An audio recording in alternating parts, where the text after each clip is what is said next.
राधे राधे। आप सभी को पाप मोचनी एकादशी की बहुत सारी शुभकामनाएं। यह एकादशी अपने नाम के अनुसार ही समस्त पापों का नाश करने वाली है। दोस्तों, जैसा कि आप सब जानते हैं कि हम आज यानी कि द्वादशी दिन इस एकादशी का व्रत का पालन कर रहे हैं, क्योंकि यह महाद्वादशी है। लेकिन आप में से कुछ भक्तों ने कल भी एकादशी व्रत का पालन किया था, तो इसलिए पाप मोचनी एकादशी की पौराणिक कथा हम कल ही अपने चैनल पर अपलोड कर चुके हैं और आज हम इसी एकादशी से जुड़ी हुई एक सुंदर पौराणिक कथा का श्रवण करेंगे, जिसे हमने अपने वैदिक शास्त्रों से लिया हुआ है। तो चलिए आज की कथा का आरंभ करते हैं। दोस्तों, एक समय माता पार्वती और भगवान शिव कैलाश पर बैठे हुए थे। उस समय देवी पार्वती ने भगवान शिव से जिज्ञासा प्रकट करते हुए कहा, हे महेश्वर, प्रत्येक मास में कौन कौन से महोत्सव आते हैं, किस किस का पालन करना चाहिए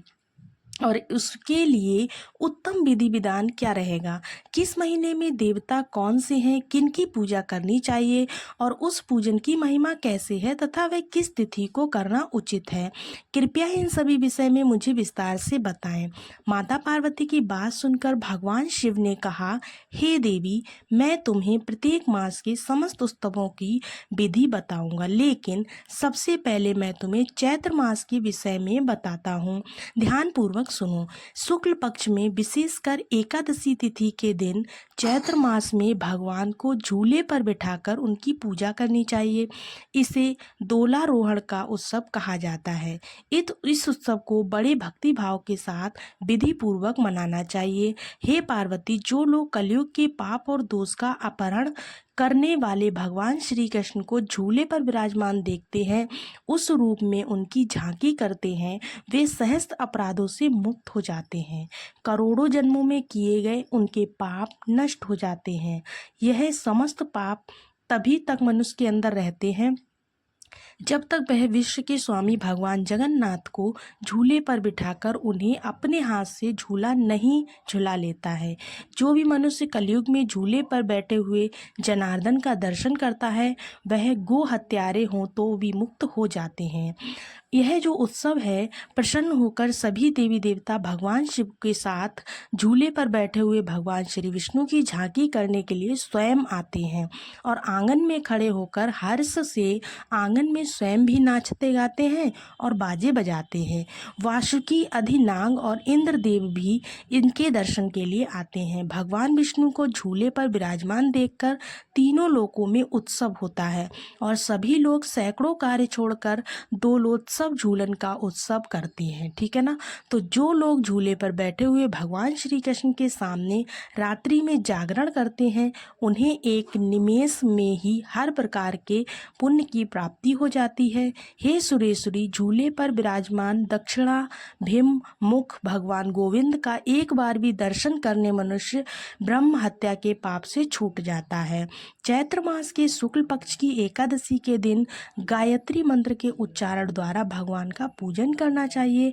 ओम माधवाय नमः, ओम गोविंदाय नमः, ओम श्री कंठा नमः, इन मंत्रों से भी पूजन किया जा सकता है।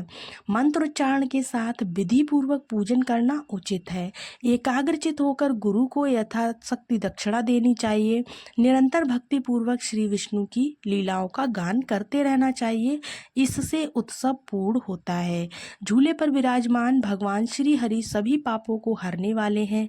जहाँ दोनों उत्सव होता है, वहाँ देवता, गंधर्व, किन्नर और ऋषि बहुधा दर्शन के लिए आते हैं।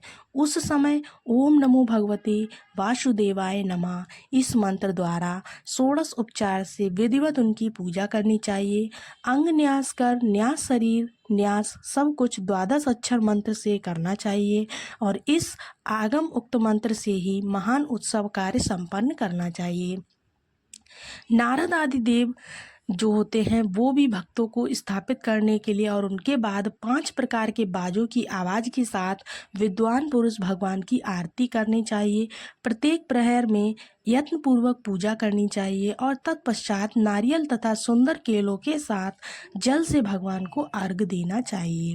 अर्घ्य देते समय इस मंत्र का उच्चारण करना चाहिए। देव देव जगन्नाथ शंख चक्र गदाधर अर्थम ग्रहामेठे देव कृपामयी। इस तरह से इस मंत्र का आपको उच्चारण करना चाहिए।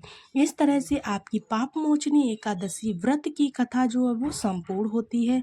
बहुत ही प्यारी कथा थी। अगर आप लोगों को अच्छी लगी है तो चैनल को लाइक ज़रूर कीजिएगा। मिलते हैं अगले वीडियो में, तब तक के लिए राधे राधे।